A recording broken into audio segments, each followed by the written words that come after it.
Bad boys, what you gonna do? What you gonna do when they come for you? Snick the snick snick. New setup, baby. What y'all think? Got the LED lights, got some new Funkos up, man. Got some posters in the back. I'm gonna make sure I fill this side over here. But we back. It's been a little break, but look, as far as I'm concerned, Bad Boys is out and this shit kicks ass. So let's just get straight into it. Ladies and gentlemen, this is Bad Boys Ride or Die. They really should have did the For Life thing. I don't think they understood what they're missing out on that. Bad Boys for Life would have been the hardest title of 2024, but it's whatever. Let's on to the review.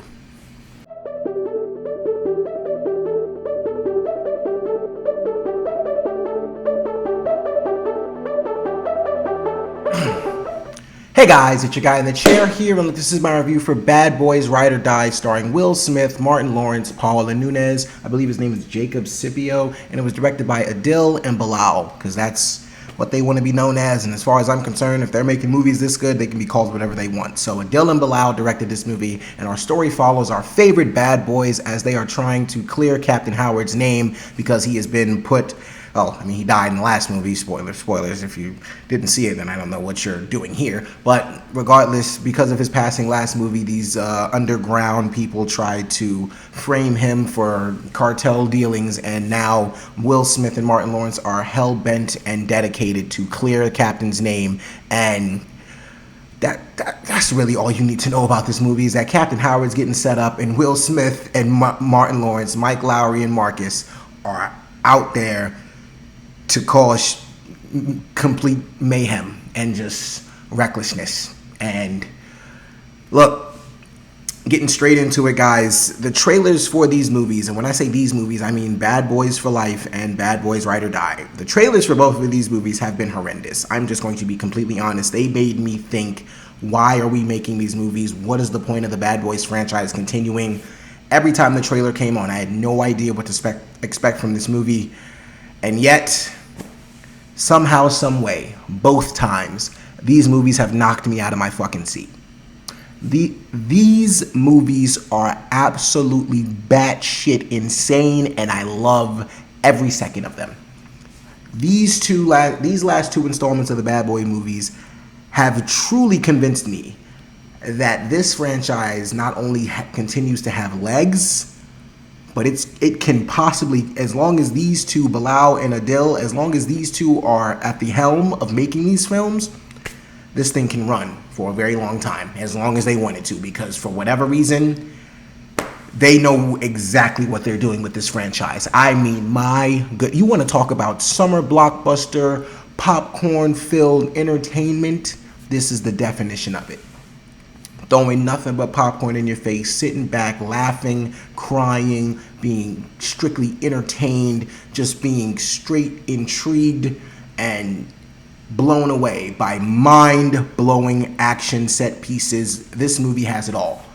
Everything you need to make a hit summer blockbuster, this movie had it, and so much more. I mean, I am truly astonished, because this movie is that good, and it's a lot of fucking fun. I damn near loved every second of it. I will say it did take me some time in the beginning to kind of get into the flow of the silliness and just the wackiness of this movie, but once you truly just accept this movie for what it is, which is a straight up summer blockbuster, which is just full of it's basically like when the first Transformer movie came out. That's the vibe that this movie gives me. That and John Wick. It's definitely got some John Wick inspiration in there too, but this movie gives me the vibes that Michael Bay's first Transformer movie gave me, which was nothing but pure high octane adrenaline filled fun.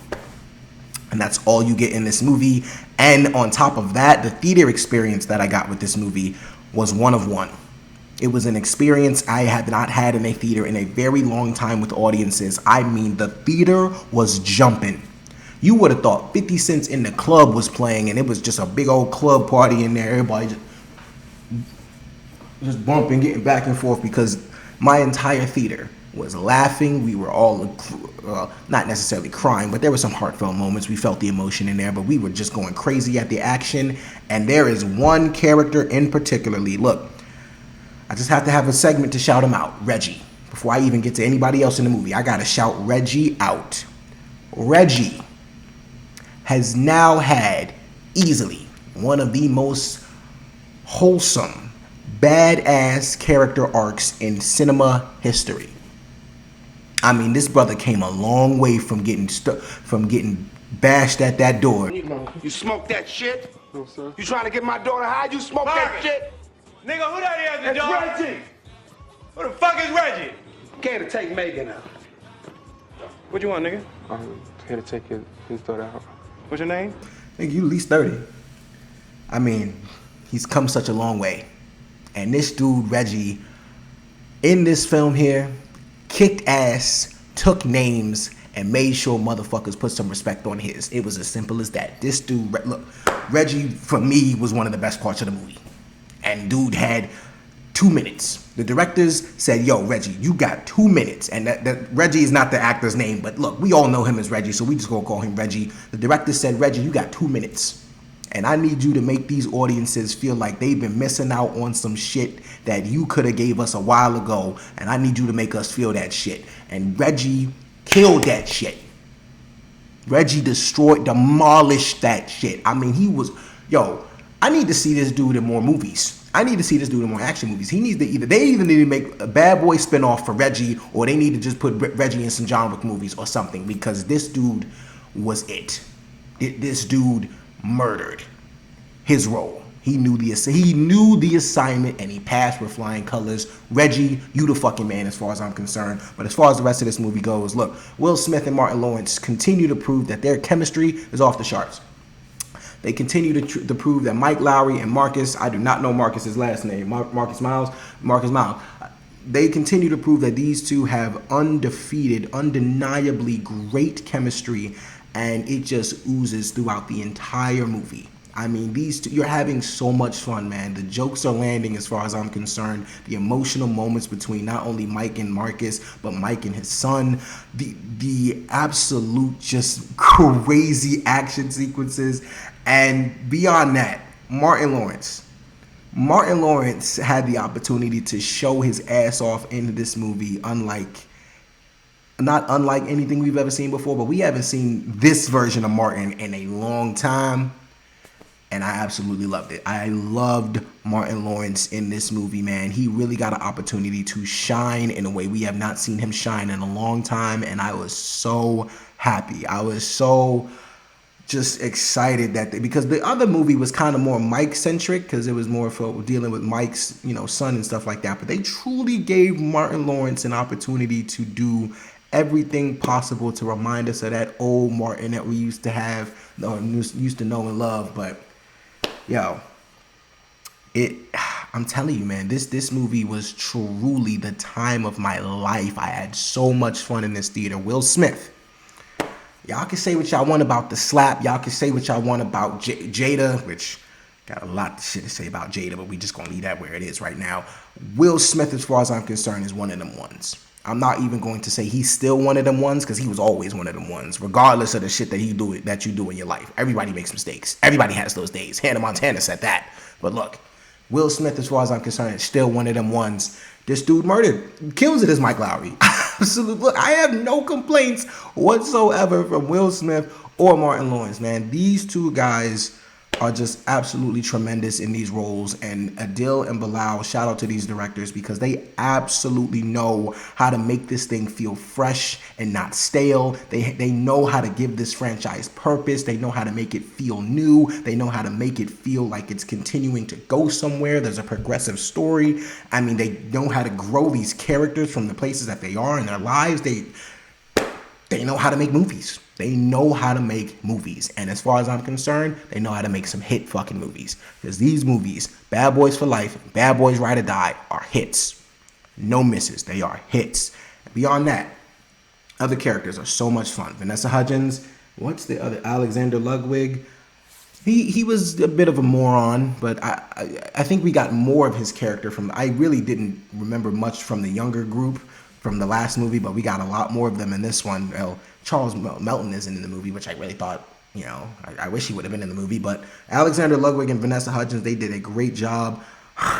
I'll say this one thing about the plot. I'm not going to spoil it, but it is pretty predictable. But I'm not there for a very complicated, convoluted Mission Impossible type plot anyway. So I just really need these movies to be as simple as possible. But Ian Crawford, I believe that's how you say his name. Ian Crawford. Ian Crawford. Is that Eon?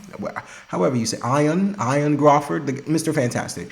However you say his name. He's in this film, and you know exactly who he's playing. I'm not going to spoil what it is, but I knew immediately what his role was in this movie. He's only played these roles for the last 7 years, since San Andreas, honestly. So I know exactly what he was doing, but regardless of that, it doesn't really matter. I'm here for the action. I'm here for the comedy. I'm here for the emotion, kind of, sort of. I didn't necessarily know I was there for the emotion, but I got it, and I loved it. And beyond that, the guy who plays Will Smith's son, Jacob Scipio, he's a really good actor. First of all, the physical stuff. There's a prison fight scene of his that's amazing. All of his fight sequences are badass. The heartfelt moments between him and Will Smith are very touching. And then Martin Lawrence just comes in with those comedic chops, just, kind of taking all the emotional weight off of us for a second, giving comedic relief. They're just so good at the timing. They're so good at just putting this entire thing together. But no, truly shout out to Jacob Scipio, because that dude is a badass. I mean, I absolutely loved his character in this movie. I love that they gave him an opportunity to grow as well. Like I said, they truly treated all these characters with very careful care, as far as the main ones. The side ones, they let them do what they do. But everyone is having fun in this movie. This is truly a movie that I ask you run. Do not walk, run. Run your ass to the theater and watch this movie as soon as possible, because it is so much fun. It is. I don't think as far as general audiences go, I don't think guys have had this much, or I don't think you guys have had this much fun in the movie theater for a very long time. So please, y'all not paying to see Furiosa. Y'all not paying to see Dune. Dune probably made some money. Y'all not paying to see Challengers. Y'all not paying to see S-tier filmmaking. Go see this one. Please go support Bad Boys for Ride or Die, because it deserves your money. It's as simple. I promise you won't regret it. I promise you won't. I promise you won't. It truly knocked me out of my seat. I had a hell of a time in this movie. And one thing that also happened in this movie that I thought I would never, ever say in my life. Michael Bay has a cameo, and it's badass. It's a really good cameo. It's actually pretty cool. I'm telling you, man, these dudes really knew what they were doing with this movie. And look, overall, Bad Boys Ride or Die is a testament to the legacy that Will Smith and Martin Lawrence have created. It is a continuation of a story that I really didn't think we needed, but once I got it, I felt like we could get a lot more of these. It is action-packed. Oh, beyond that, the camera shots. The camera shots in this movie are ridiculous. I know everybody saw that video of Will Smith having that heavy-ass camera on his chest, switching it around, having his gun being locked into his scene. That's why I say, man, Will Smith, one of them ones. I don't really care what anybody got to say. Dude is truly one of the best actors in Hollywood. Always has been, always will be, as far as I'm concerned. One of my biggest heroes. And look, y'all, for all those reasons and so many more, guys, I'm going to give Bad Boys Ride or Die a 4 out of 5 stars. All right, guys, so Bad Boys Ride or Die. Have you seen it? What did you think about it? Look, guys, thank you so much for watching. I really do appreciate it. Be sure to like, share, subscribe, all that good stuff and so much more. Look, this is your guy in the chair. More content coming to you soon.